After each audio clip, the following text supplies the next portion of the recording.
আপনার বেগুনি কি ফুলছে না, আপনার বেগুনি কি মচমচে হচ্ছে না, তাহলে আমার এই ভিডিওটি আপনি ফলো করতে পারেন। এই ভিডিওটি সম্পূর্ণ দেখার জন্য অনুরোধ রইল।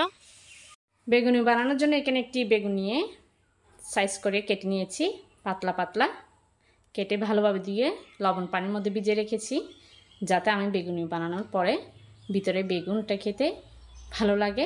5 মিনিটের জন্য রেস্টে রেখে দিব এইভাবে লবণ পানির মধ্যে। এখন বেসন দিয়ে দিচ্ছি 1 কাপের অর্ধেক, হাফ কাপ। চালের গুঁড়া নিয়ে নিচ্ছি 1/4 কাপ, 1/4 কাপ আমি চালের গুঁড়া নিয়ে নিয়েছি। মরিচের গুঁড়া, হলুদের গুঁড়া, জিরা গুঁড়া, লবণ। এবার সব শুকনো উপকরণগুলো ভালোভাবে ছেলে নিচ্ছি। এখন আমি অল্প অল্প পানি দিয়ে, নর্মাল পানি দিচ্ছি, বেসনের ডোটাকে মিশিয়ে নিচ্ছি ভালোভাবে।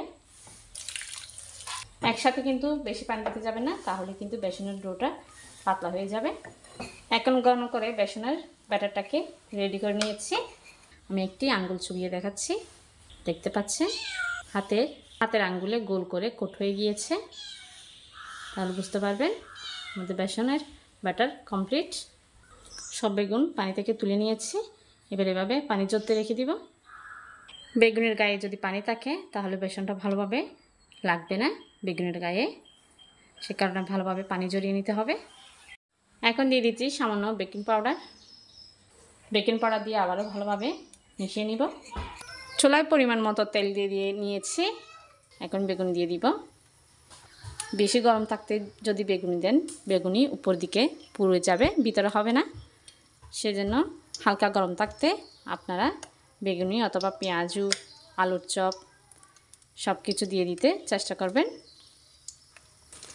এখন আমি বেগুনিগুলোকে মন মতো কালার করে তুলে নিচ্ছি।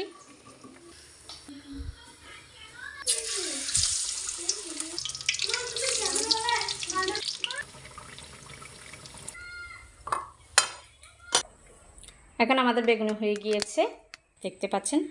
বানানোর পরে কিন্তু কত ফুলকো ফুলকো। একটি ভেঙে দেখাচ্ছি। এরকম আরও রেসিপি পেতে চাইলে আমার চ্যানেলটিকে ফলো দিবেন। আশা করছি আমার ভিডিওটি আপনাদের কাছে ভালো লেগেছে। যদি ভালো লেগে থাকে চ্যানেলটিকে সাবস্ক্রাইব করে লাইক দিয়ে পাশে থাকবেন। দেখা হবে একটা নতুন রেসিপি নিয়ে। ততক্ষণ পর্যন্ত ভালো থাকবেন, সুস্থ থাকবেন।